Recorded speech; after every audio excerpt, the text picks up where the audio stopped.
नमस्कार दोस्तों।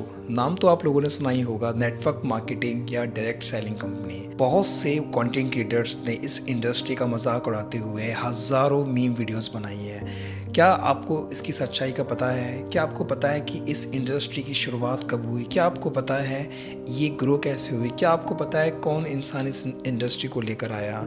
जानेंगे आज की इस वीडियो के अंदर। अगर चैनल अभी तक सब्सक्राइब नहीं किया है तो सब्सक्राइब कर लीजिए।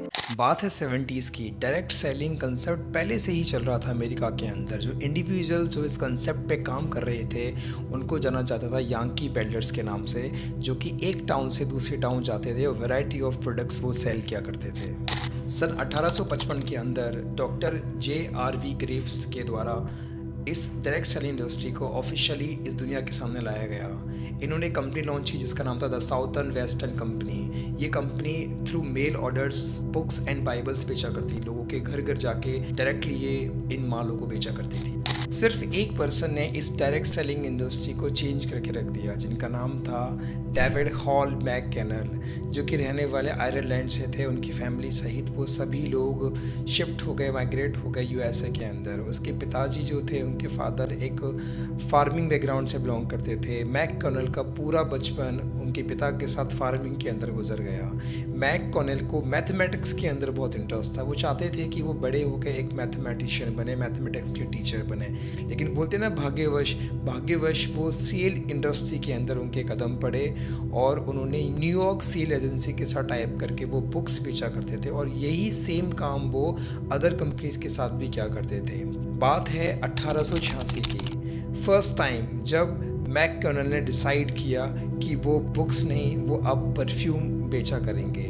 मैककेनल को उस टाइम पर डिफेंडर ऑफ वुमेन के नाम से भी जाना जाता था। वो उनका ये मानना था कि वुमेन जो है वो खुद अपने पैरों पे खड़े हुए, वो पैसे कमाएं और अपनी खुद की जीविका, अपनी फैमिली की जीविका को चलाएं। तो मैककेनल ने डिसीज़न लिया कि वो एक ऐसी कंपनी खोलेंगे जिसमें वुमेन अच्छे से काम कर सकें और पैसे कमा सकें। 1886 के अंदर वो डिसीज़न हुआ और मैककेनल ने बुक्स को छोड़कर परफ्यूम्स वो बेचना स्टार्ट किए। एंड उस टाइम पर उनके दोस्त जो कि कैलिफोर्निया से बिलोंग करते थे और उस टाइम पे कैलिफोर्निया के अंदर फूलों की खेती बेशुमार थी, तो इस कंपनी का नाम रखा गया द कैलिफोर्निया परफ्यूम कंपनी। और आज के समय के अंदर इस कंपनी को द एवन कंपनी के नाम से जाना जाता था। और ये कंपनी, एवन कंपनी, पहली ऐसी कंपनी थी जो कि वुमेन को एनहेंस करती थी अर्निंग्स के लिए, कि आप कमाओ और अपने पैरों पे खड़े हो। इतिहास में पहली बार सन 1910 के अंदर यूएस डायरेक्ट सेलिंग एसोसिएशन का गठन हुआ और आज के समय के अंदर इसको DSA के नाम से जाना जाता है, डायरेक्ट सेलिंग एसोसिएशन, जो कि डायरेक्ट सेलिंग के कोड ऑफ एथिक्स को डिनोट करती है। आगे बढ़ते हुए सन 1930s के अंदर एक मॉडल लॉन्च हुआ, इसका नाम है the party plan sale model. इसके इन्वेंशन करता थे मिस्टर नॉर्वन।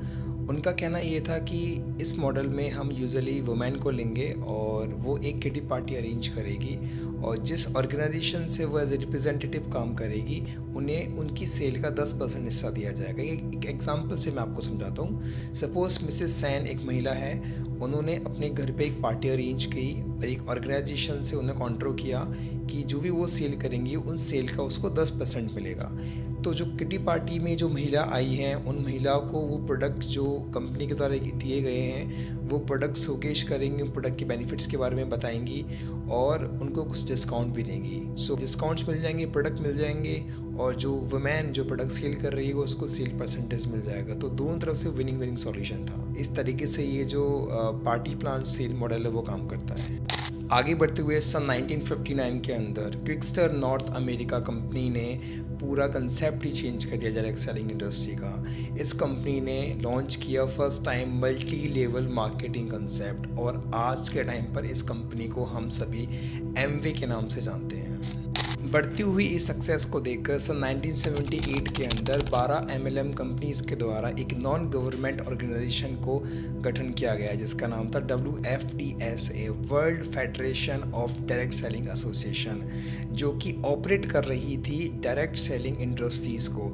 जो कंपनियां इस इतिहास में चल रही थी, इस वर्ल्ड के अंदर चल रही थी, उन सभी कंपनीज के कोड ऑफ एथिक्स को ये ऑपरेट कर रही थी। इन डायरेक्ट सेलिंग कंपनियों को मज़ा तो जब आया जब 1990s के अंदर इंटरनेट लॉन्च हुआ।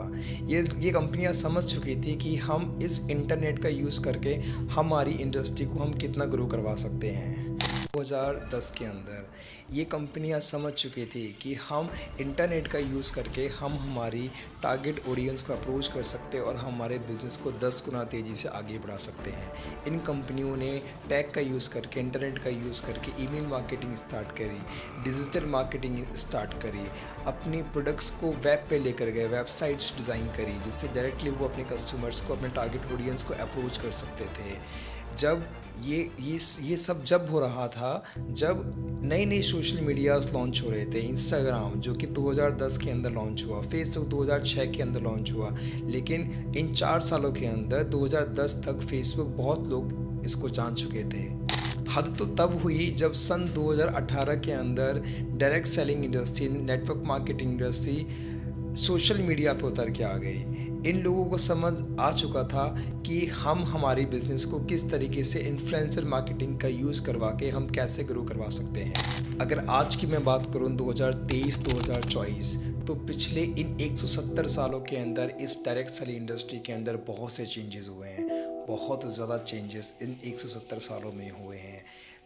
वो लोग जो ऑफलाइन काम किया करते थे वो अब पूरी तरीके से ऑनलाइन शिफ्ट हो गए हैं। जो डिस्ट्रीब्यूटर्स जो इन MLM कंपनीज़ में काम कर रहे हैं वो इतने हाई टेक हो चुके हैं, उनको एक टेक्नोलॉजी का नॉलेज है कि लाइक हम हमारे कस्टमर्स को कैसे डील करें, कैसे उनको लेके आएँ, कैसे वो हमारे पास आएँ, वो इन सब चीज़ों को जान चुके हैं। अब इतना तो आप लोगों को समझ में आ ही गया होगा कि ये इंडस्ट्री आई किस तरीके से। आप अपना पॉइंट ऑफ व्यू रखिए, क्या आपको इस इंडस्ट्री के साथ काम करना चाहिए, आपको क्या पॉइंट्स अच्छे लगे इस इंडस्ट्री के, क्या नेगेटिव पॉइंट्स आपको इस इंडस्ट्री के लगे, कमेंट सेक्शन में बताइए। अगर अभी तक आप ये वीडियो देख रहे हैं तो please subscribe my channel. Thank you so much.